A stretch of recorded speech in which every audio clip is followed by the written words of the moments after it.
This podcast is brought to you by the new Nikon Coolpix P1 and P2 digital cameras, the world's first compact cameras with built-in Wi-Fi. Now you can take great pictures and easily transfer them directly to your computer or printer wirelessly. Learn more at nikondigital.com.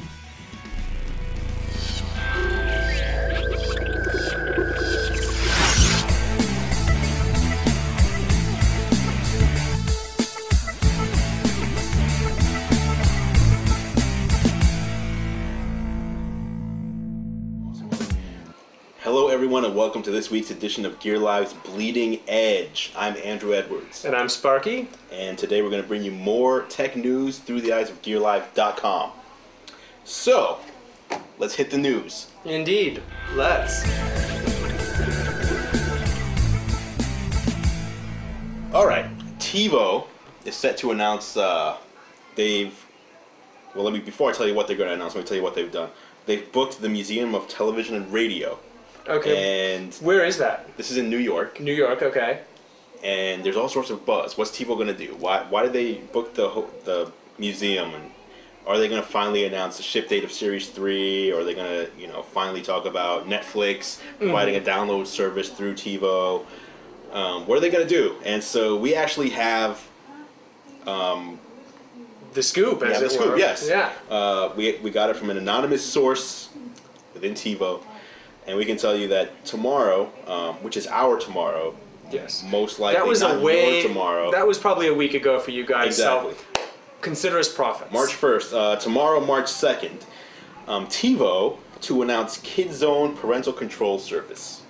That is really cool. Well, why do you say that? Well, as technology is evolving and we're seeing more and more, the internet and media devices being accessible to kids and no longer so complex that, kids just can't figure it out, it's good to see some sort of level of control. So you, being a parent, for instance, can go and say, this is where I set the limit. My son or daughter can watch, this kind of content. I'm okay with, some swearing, but not a lot. Or do I want to allow nudity? And it really gives you, the parent, a lot more control over your child's media experience. True. However, TiVo's taking it a step further. Oh, really? So, with those kind of parental controls, that's kind of been around for a while. Like, my DVR will be nothing above TV 14 or anything like that. TiVo, let me read this. TiVo's going to announce their KidZone parental control service. This isn't your standard run-of-the-mill parental control feature. KidZone actually creates virtual TiVo menus and virtual channels specifically targeted to children. Oh, so it can pull stuff from more than one channel, it can pull kids programs from different channels and make a kid menu, your own TiVo menu. Parents have the ability to select from an entire menu of weekly recommendations and automatically record all the shows. When TiVo's in KidZone mode, it locks out all other programming accessed by children. Parents get password-protected ability to decide what's best for their children to watch, and kids get their own space on which to enjoy TiVo. That's really cool. Now, my question is, are they going to have an adult zone too, where I can combine all of my favorite, adult entertainment into one convenient virtual location? Unfortunately, I'm not sure if TiVo's planning to go that route with the adult entertainment. I'm not their target audience. Where you need to get your kid to put in the password for you to be able to get into the adult area. But yeah, they are working on KidZone. Service will launch sometime in June 2006. Will it work with existing TiVos? I think that's the plan. It should be pushed out to all the boxes. The TiVo Series 3 won't be out by June 2006. They said second half, so that's July or later. Okay. And more than likely, I'm assuming later. Now, the other thing is, I'm not sure if TiVo's going to announce anything else, but that's the word from inside TiVo. I would love to hear a release date or something for Series 3. Maybe we'll get that price tomorrow or March 2nd for those of you watching at home. Yes, quite possibly. What else do we have? There's a cool news article about Wikipedia on the iPod. There is a project that has been able to take the Wikipedia offline archive and compress it into a format that's very iPod friendly. Right. So you can basically load this onto your iPod and on the go be able to use the scroll wheel to enter some letters and spell out a word and see the Wikipedia definition. Of all Wikipedia? Theoretically, all Wikipedia. I mean, I'm just wondering how much data I mean, it's only going to be text on your iPod, but how much data, text data, is in the whole Wikipedia? That's a good question. I know I've downloaded their HTML format archive, and it was a compressed, like several gig download, but uncompressed, the English Wikipedia is like 27 gigs. Okay. So I'm assuming it's a subset of that, and they're not giving you all of it. You're not getting any images. You're not getting any images, you're probably not getting any extended formatting, just the raw text. Still, I'm betting that this probably won't work on, your old first gen 5 gig iPod. You're probably going to need something a bit more beefy than that. Will it work on my Shuffle? Let's find out. Wapedia, which is another portable form of Wikipedia that one of our camera guys, Nate, just reminded us of. Is it wapedia.com? Wapedia.org? Wapedia.org. Okay. Wapedia.org. Wapedia.org is Wikipedia for your mobile phone. Correct. If you have a newer phone, obviously you can use a rich browser and go to the normal en.wikipedia.org. But if your phone is either low bandwidth or you just don't have an unlimited data plan, Wapedia is a great way to just do quick fact checking on the road or settle those interesting bar bets. Very cool. The only difference here is that Wapedia, you need to have a data connection. With the Wikipedia for iPod, obviously, you have to True, it's completely offline. Even when you're in that cell hole, you're still going to have access to it. And finally, yesterday, Steve Jobs gave us a look at a whole bunch of fun new products. Well, depends on your definition of fun, but it's definitely or new. Depends on your definition of new. True. Or your definition of product, for that matter. But there was something new. The iPod boombox.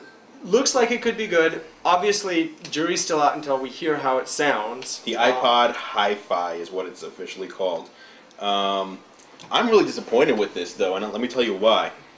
The iPod costs me, if I want a regular 5th gen iPod, $3.99. Correct. For 30 gigs. The iPod Hi-Fi is $349. So we're looking at about $700 if you want. $750. $750. It's Not a lot cool. of money to spend. And the thing is, these speakers are just speakers. No FM tuner. No FM tune. Well, no CD player. No, I mean, I know it's supposed to be for the iPod, but true. I mean, I'm sure you can hook up an auxiliary input to that. So if you've got like a Discman, you can. But yes, you can. Still, it would have been nice to see more features. Again, I want to hear how it sounds. If they've somehow managed to pack just incredible sound into that, it might be worth it. But if it's just another set of speakers, I don't see it selling terribly well. Well, the other thing that I thought was funny was that when Steve Jobs announced it, he talked about how it's great, the sound is great, and you find speakers for $1,000, and these are comparable for only $349. That's cool. But then he's like, I'm an audiophile, and these speakers sound just great. I'm like, okay, you're an audiophile, but iTunes sells lossy AAC Highly songs. lossy. And you're going to dock your iPod listening to 128 kilobits per second music, and you're calling yourself an audiophile? Yeah, if you're an audiophile, you're either using LPs or, at the very least, straight CD audio, uncompressed. Exactly. So until you start selling Apple lossless format on iTunes, I'm sorry. Not for audiophiles. The other thing they did was the upgraded Mac Mini. Yes, the Intel-based Mac Mini, which, obviously we've been expecting this for a while with their whole platform transitioning to Intel. I'm surprised that they did this the way they did. They're positioning it obviously as a media center because the new Mac Mini has audio inputs and outputs, and it's designed to more easily hook up to a high definition TV. Right. They've also added front row to it and a remote, so it's very easy to browse from your couch and select media. And as well, they've added Bonjour support to front row, so your Mac Mini will be able to seamlessly pull data from any other Mac in your house, and theoretically Windows if they write a client, playing those movie files. So that's great. What are they missing? A TV tuner. Microsoft's Media Center is, of course, aimed at the consumer who has cable or who has satellite TV and wants to be able to record their shows. Apple's taking a bit different of a tack. They're saying, well, we've got the iTunes Music Store. You can get a lot of different shows here. Why do you even need the cable? Because I pay for cable. Well, their whole view is eventually you won't have to pay for cable and you'll get everything a la carte. But you're right. For right now, there aren't enough shows on there. Again, it's not high definition. Not yet. It's not even a widescreen. If I want to buy Lost on iTunes for $1.99, they're giving me the 4:3 version. 4:3 and 320 by 240. Exactly. What the hell? I'm not going to hook that up to my HD TV and stretch it out. Give them They should have time. put a TV tuner in there, or a DVR, or I mean, if you want to make it, if you want it in my home entertainment system downstairs, I need a DVR. True. I don't want them to put a DVR in. I want them to release the high def content. I want them to say, you don't need a DVR. We've got every TV show. We've got it in high def. $1.99 a piece. The moment that happens, I'll buy one. But and what if you'll buy one too. No. I pay for cable, so I record Lost on my DVR. Mm-hmm. Why would I pay iTunes $1.99 for what I already have paid for and recorded? If they have all of the TV shows and they have them in high def, you wouldn't need to pay for cable. Yes, I would, because what are you getting? 4 times a month Lost, $8 a month just for one show. If my wife likes 24, so $8 a month for all 24s. We like American Idol, $8 a month for American Idol. It's pretty soon. Like my cable bill. How much is your cable bill? My cable bill just for cable is $39.99. True, it does catch up. There are a lot of consumers out there that have, the premium packages with all of the on-demand movies and everything. I know a lot of people who pay more than $100 a month for their cable bill. That's the kind of person that this is aimed at. Those are the early adopters that are probably going to spend, $600-700 on a Mac Mini just to watch their TV shows. Yeah. We'll see. Not too excited. I mean, I'm glad that they got an Intel chip into there, so we're a lot closer to having a fully Intel, Apple product line. But at this point, they're about 2/3 of the way there. All that's actually left halfway is there. Halfway there. 50%. Yeah, we just got to get the iBook replacement and their desktop replacement. Right. Exactly. And lastly, they announced their high-quality leather iPod case. Who's going to pay $100 for a leather iPod case? That's a lot of people would pay $100 for a quality leather iPod quality case. Get yes. a Baja iPod case. I'd pay for that in an instant. But Apple's own iPod case, it's an iPod sock, doesn't give you a window to see your screen, and it doesn't give you access to your control buttons. It's a rip off at $100. It's like a iPod holster. It's stupid. $99. I mean, they say it's fine, handcrafted Italian leather. That's great, but I really need to see my screen, especially on. I'll spend my $100 at Baja. Yes, exactly.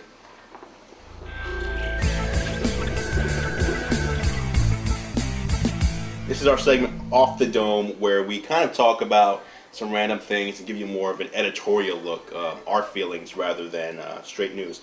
So first up, Microsoft's Origami project. It's hard to say. Obviously not a lot of details have come out about Origami yet. A couple of the blog sites have surfaced a few possibly sketchy images, and within the next couple of weeks, the Origami project, what's the URL? Is it origamiproject.com? Yes. Is going to be releasing more and more details about it. Well, tomorrow there's supposed to be some sort of... One of 2 releases comes tomorrow. So what we do know is it's a device of some sort or a platform. Mm-hmm. It involves media, and it's more interactive. So theoretically, it's not just a media platform. It's like a tablet PC or a PDA-like device. Browse the web, check your email, store your contact information. Or is it? It's like we don't know. We can't say for sure that it's going to be a hardware handheld device because you say it could be a platform. Does that mean it's a new standard that Microsoft's putting out there, like their portable media center, like they, Creative released portable media centers, and Yamaha, Samsung. Is it going to be something like that, where it's, here is some specs, now you guys go create something based on this? So like the portable media center, the operating system combined with like some Pocket PC type functionality. Who knows? The one thing that really has me kind of a little worried, though, is that the images that have surfaced, it looks pretty big. And obviously big is nice when you have a nice big screen for watching movies. Right. But it looks like it's a very awkward size. I mean, like if you've got a laptop, you expect it to be big, it's got to have a full-size keyboard. Something like this is really useful. If you've got a media player, it's got to be small, like an iPod or one of the Gigabeats. It's got to fit in a pocket. If you've got something that's this big, you can't fit it into a pocket. Are you going to have a special little carrying case that you holster it around with? Or, you know, if this thing does have Pocket PC functionality, they're of course going to want to shove a wireless modem in there and make it a cell phone. I'm not going to hold this up to my face. Right. Like, it just seems like it's a really awkward size. Too small to fit in your pocket, or too big to fit in your pocket. Too small to really have good usability if you're gonna be typing on it or interacting with it. Is there no place for a portable device of that size? Well, yes, like, in your man purse. What if it was Bluetooth? You had your Bluetooth headset. That's how you answer the phone. I don't think it's gonna be as big as you thought, because I saw an image of someone kind of holding it almost like the width of a PSP, but a little taller, and looked like they were playing Halo on it. PSP is burgeoning on too big as is, though. Yes, it is. You can't slip a PSP into a pocket. You've got to carry it. And that's with devices. You want something you can always have with you. That's the whole point of a device like that. And for that to be true, it's got to fit in your average, pockets, unless you're not required to have big baggy jeans just for your mobile device. Yes. Now the other thing is the word origami. Might this device be foldable? That's another thing. We've seen so much with rollable OLED screens and stuff. That's a concept I would love to see. So what if you fold it up and it's small, and then you want to, open it up and maybe unfold it 2 times, and you have a nice screen to watch? I don't know. I have no idea what Microsoft's going to come out with. If they do pull that off, I'll be impressed, and I'll buy one. It would be interesting. The other thing I wanted to talk about was an experience I had getting my Xbox 360 repaired. Really? What happened to it? Well, Microsoft broke it. They they pushed out a dashboard update, which is basically software upgrade for the Xbox 360. It's mandatory. Completely transparent. So if it had worked, it would have been great. It's not transparent. You turn your Xbox on, it'll check live, and it'll say, "Hey, there's an update." Okay. And you can't move on. You have to install the update. So it downloads the update, installs it, reboots the machine, and you're done. Okay. So it did that, and once it rebooted, nothing worked. Like, some things worked. My wireless controllers wouldn't sync to the Xbox anymore, so I had to use a wired controller. The ring of light no longer showed that controllers were connected to it. Oh no. Even if I plugged one in, so it was just always off. Were games playable? Games were playable if I used a wired controller. My wireless network adapter would not work. Oh, and there's no way to run network down. Well, I had to like string a wire over there. But it was just odd that, because I thought it was a problem with my wireless network adapter until I started figuring out that all these other things weren't working either. So it turned out my USB port stopped working on the back, because if I plugged the network adapter into the front, I can get on a network. So it sounds like there was some serious bus issues. So what did you have to go through to get it fixed? So I had to call them up and be like, "Hey, my Xbox is broken," and they were like, "Reboot it and do like stupid stuff." Eventually, so they sent me an overnight box. I sent it to them. They sent me back a brand new Xbox 360, which was fine. I was actually excited about that, because I didn't want them to miss something with all these things going wrong with my original one. Oh, it's good to have a new one. Exactly. New and fresh. So it's brand new. It was a premium unit, so it still had like the platinum chrome finish and everything. Games were fine. And then I went to play an arcade game. Everything worked good. My wife logged into her account, and she went to play an arcade game, and she only was able to play the trial versions. And that was odd. So I tried a few other games, and they were all trial versions. I thought maybe I wasn't logged in, so I went back to mine. Everything was a full version again, so that was really weird. So I call them up, and I'm like, okay, on my previous Xbox, when I bought an arcade game, it worked for any account that was on the Xbox. Was this a part of the update that they were locking it down? No, it's by design, an arcade game is only playable either on the Xbox it was purchased on, or the Xbox Live account it was purchased on. Oh no! So, which means I can put an arcade game on a memory card, take it to my friend's house. You can play it. And I can play it because I'm using my account. But I can't take it off my card, put it on his Xbox, and leave. It'll revert to being a trial because he didn't pay for it. That makes sense. So did they have a workaround for you? No, they didn't have a workaround. I said, okay, so I have 15 games that I've purchased That's for a between fair chunk of $5 change. and $15 each, and you're telling me that they said I should delete them all and re-download them, and the downloads are linked to your gamer card, so it wouldn't have cost me anything. So I did that, deleted everything, re-downloaded everything, same problem. I called them back and told them what was going on, and they said, oh, well, it's because your original Xbox is what it was purchased on, and the reason they work on the new one is because you're logged into your live account, but when someone else logs in, it's going to revert. I'm like, well, that's not acceptable. What are you going to do? They didn't have, and so she said, well, you're probably going to have to pay just to unlock them all again. There's no way. That's well over $100, right? For each account. So my wife's account would have been well over $100. Then my brother, he comes over, he plays games. I would have to unlock them for him. Another $100. There's no way. No way. So luckily, I have PR contacts on Microsoft, and Sarah at Edelman. I called her up and said, hey, about to write a story up on this. This is really odd, but I wanted to get your take on this first, just in case I got some misinformation. So she said, hold off, don't write anything up yet, because that doesn't sound right. She started the process, and it kind of raised a lot of red flags at Microsoft and the Xbox division. Why they didn't think of this before a problem arose, I don't know. They just assumed the Xbox would work out of the box, but apparently a lot of people are saying otherwise. So long Any story new hardware short, product, you're going to have problems. Actually, I've never had a problem with any console I've ever owned except for the Xbox 360. Oh, really? See, my first ever. PlayStation 2 had big problems. Okay. So I never owned a PlayStation other than a PSP. Never owned a Sony gaming platform. But Nintendo, Sega's, nothing. Original Xbox, no problems either. 360, major problems. So someone called me up and gave me something like 8,000 Microsoft points to re-download all the games that I needed. And I had some points left over as well, but that's good. It's good for me.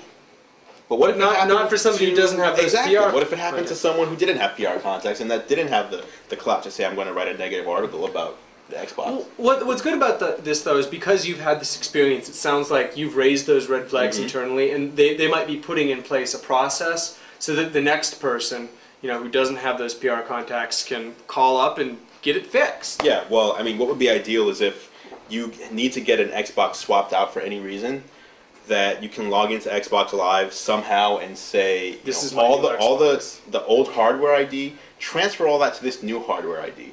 And then it's still only tied to one Xbox.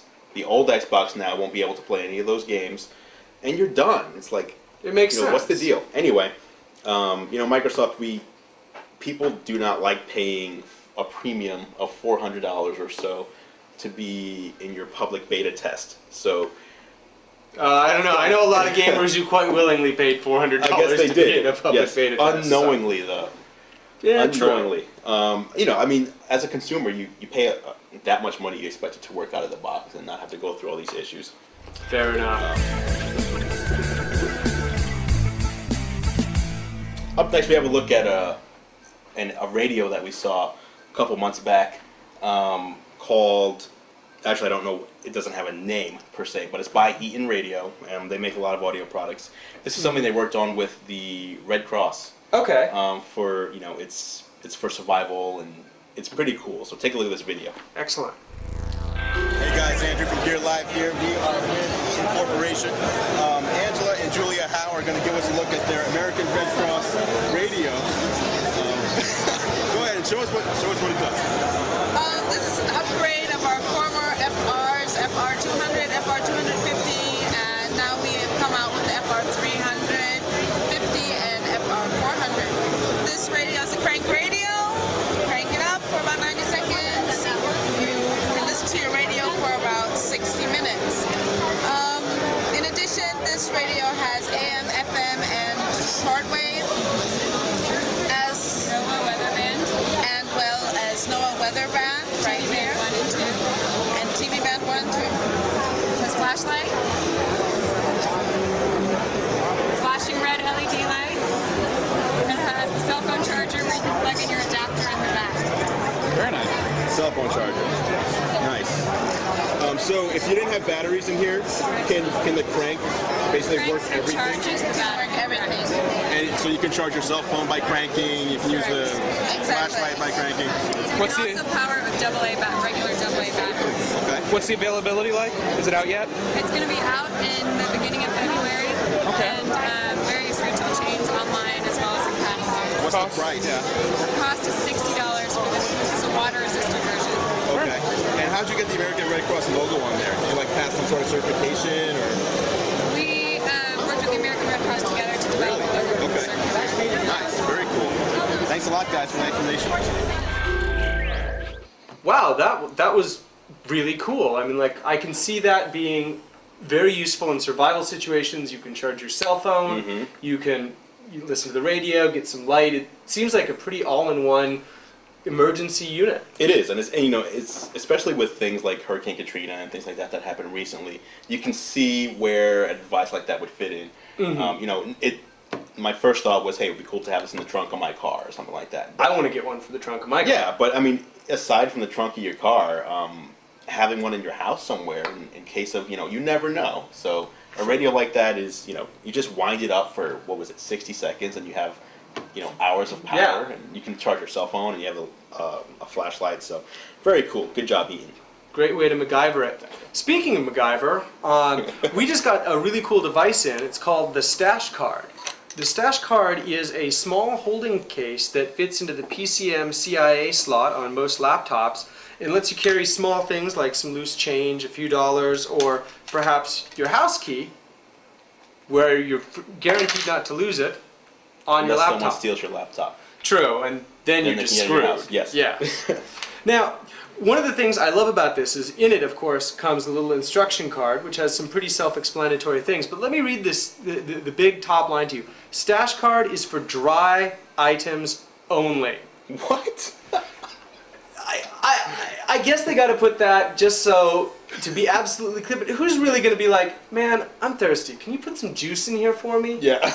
Like, it just doesn't make sense. Now, they also do go into, obviously the inside of a laptop can get pretty warm, so you don't want to put anything in here that's like granular or could melt, could really screw up your laptop. Nonetheless, pretty cool item, definitely useful for keeping my keys handy. So yeah, I mean I like the idea as well. It's just your PMCIA card is useful for so much other things than. I mean, are you really going to use that for your key or like some spare change? Yeah, perhaps. Like what's wrong with your pocket? What if I happen to be wearing jeans without pockets? But you're carrying around your laptop, so you. I travel light. I have my laptop only. I can see that, but I'd rather have. It's not for everyone, but it's a cool card. device. It's for geek strippers. Geek strippers, I like it. There you go. If you're at the strip club. No, you're at the strip club, you take out your stash card. Hey, baby. Hey, I got some wands. Sweet. A strip club with Wi-Fi access. My kind of strip Did you club. throw me the toothbrush? Okay, that was the stash card. Up next, we have the OHSO. This is a pocket toothbrush, and it's really cool. Yeah, you were showing this to me earlier. Check it out. This makes so much sense. Okay. Here's your here's the unit, all in one. So what you do is you take off the cap, you take off the toothbrush head. All right. Here is a standard travel size pack of Colgate. Mm-hmm. Screw the Colgate into the top, like so. Then you just start twisting, and as you twist, the Colgate gets pulled into this chamber. So it's sucking the Colgate out of the toothpaste tube and into the handle chamber. of your toothbrush. Right. And let me see if I can. Which way? Okay, that's the opposite way, so I was pulling it the wrong way. So nonetheless, there's that. Once that's done, you screw your toothbrush head on, and you turn the other way, and if I filled this up with enough toothpaste, it would push up, kind of like a bar of deodorant or something, and the toothpaste would actually travel through the head and come out at the bottom of the toothbrush. So you can just dispense a little bit as you brush for each part of your mouth. Exactly. The cap is also doubles as your rinse cup. It's deep enough to hold, a couple mouthfuls of water. And when you're done, you rinse off and just put the cap back on. Throw it on your belt clip if you need to. That is really convenient for when you just have to brush your teeth on the go. It's all self-contained. I mean, what do you think of that? Where would you use that? I would love to keep one just in my car for, in the office, in the desk at the office for those times when you're just like, oh gosh, I got a meeting, just had some really garlicky lunch, let's fix it out. Yeah, especially when you have the really garlicky lunch. What I love best is the belt clip. It's like, are you going to... For when oral hygiene is just that important to you. Isn't it always, though? So yeah, I thought this was a pretty cool device. You can pick one of these up for $19.95. And actually, they have an ad running on GearLive.com right now. So if you go there, just click on the ad on the top right, and it'll take you right to their webpage. This is for people with Go lifestyles, the OHSO. I'm not sure what that stands for. But they come in chrome, which is this, and they also have a clear one if you actually want to see the toothpaste moving around. Very cool. Now, we're going to be giving a couple of these away on the site, right? Yes, we are. We're giving them away to our watchers and listeners, for the people listening to the audio version. So how can people get one? On the post where we list the new show, there is a link on the bottom that says discuss this on our forums. Okay. Click on that. Basically, just leave us a post telling you what you think of the show and what you thought of this product, and we'll be giving 3 of them away, and we'll announce the winner on the next show. Perfect. And does the grand prize winner get the one that we've tried out and personally used? Unfortunately, no. We'll keep that one for ourselves? It's third place. Third place. Well, hope you're in first or second. Yes. And just one more thing. There's a new service, or it's actually not that new. Text Pay Me. You've heard of it. Text Pay Me is awesome. I've been using it for a couple of months now. Yeah, you were an early adopter of this service. People have just started getting on the bandwagon now because they've started giving away Xbox 360s. True. So to back up, Text Pay Me is a service that allows you to send and receive money through SMS using your cell phone. It's just like PayPal, but better. Yes, because you don't need a computer and you don't need email. So what I can do is we can go out to dinner and we want to split the check, but I forgot my wallet. Right. No problem. Grab the whole tab. All I have to do is send an SMS to Text Pay Me with your mobile number and the amount. So I can just say, give Andrew $15. And what they'll do is they'll call my phone, and it's a voice call, so they're making sure that it comes directly to me, and I just have to pick it up and enter a personal PIN number on that call and hang up, and immediately transfers the money into your account. You get a little SMS and lets you know, hey, Sparky's giving you $15. Comes right out of my bank account, goes right into yours. Which is great. Now, the other thing that I thought of that might be even better than that is Craigslist or eBay, but really more for local. Like you go on Craigslist and you're looking for, say, I don't know, a coffee table. A coffee table or a power book. Or a power book, yes. You're trying to get a new power book. Unless you're in Japan. Unless you're in Japan, in which case you don't want to resell your power Then book. you just get the coffee table. Yes. So, normally you'd use PayPal. You'd either go there with cash, and who wants to go somewhere to a stranger's place with cash, or bring a check, in which case they get your account number and routing number, or pay them by PayPal beforehand, or they have to trust you to pay them after. Well, you just go there, check out the item. If you like it, text pay them right there. True. So it's very cool. The other thing I want to see is, obviously in Japan, Feelisa is a mobile payment system based on cell phones for more merchants. What I'd like to see is merchants supporting Text Pay Me, so you can go to QFC or 7-Eleven or wherever, say, I've got my items. At the checkout, they'll have a special SMS number like the QFC's number, and you could just send them money that way instantly with your phone. No need to carry a wallet, no need to carry ID, just your phone. Yeah, we'll try to get the Text Pay Me guys on the show. They're actually local. Oh, perfect. They're here, so we'll see if we can make that happen. But what we wanted to say was that we have a link. You can sign up for Text Pay Me using our link. The link on our website on this on the post announcing this podcast. If we earn any Xbox 360s by people signing up, they'll be given away on this show. So you can sign up for Text Pay Me. We'll give you a call live on the Bleeding Edge to tell you that you've won an Xbox 360. And we'll text pay you an Xbox 360, no less. Yes, even better. So for every 36 people that sign up using our link, we get one Xbox 360 core system. So let's just see how many we can try to give away. It'd be cool to give away like 20 Xbox 360s. I'm ready. Let's give them away. So sign up and let us know what you think. Okay, and that was it for this week's edition of Gear Live's Bleeding Edge. Again, I'm Andrew Edwards. I'm Sparky. And we will see you next week for more news through the eyes of GearLive.com. Is that the first ending you've done right the first time? I think so.